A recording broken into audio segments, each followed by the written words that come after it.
Nakataas ngayon ang rainfall advisory sa ilang bahagi ng Northern at Central Luzon.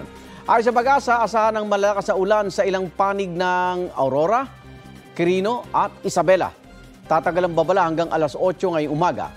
Ang pag-ulan ay epekto ng shear line at ngayong umaga asahan ding uulanin ng ilang bahagi ng Cagayan, Valley Region, kasama ang Quezon, Palawan, Davao Region at Soc-Sargen base sa rainfall forecast ng Metra Weather.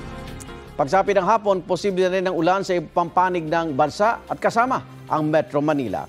Tamang-tama kung hindi ulan o hindi magiging maulap mamayang gabi dahil masasaksihan natin ang total lunar eclipse.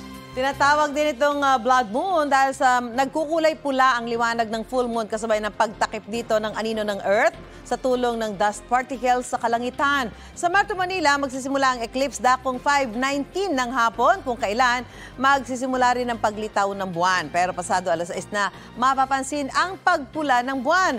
Dako alas 7 naman ng gabi inaasahan ang peak stage ng eclipse na magtatagal ng halos 1 oras.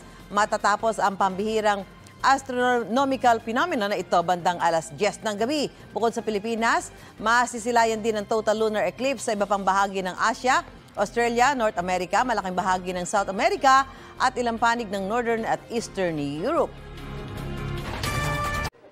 Kapuso, mauna ka sa mga balita. Panoorin ang unang balita sa unang hirit at iba pang award-winning newscast sa youtube.com/GMA News. I-click lang ang subscribe button. Sa mga kapuso naman abroad, maaari kaming masubaybayan sa GMA Pinoy TV at www.gmanews.tv.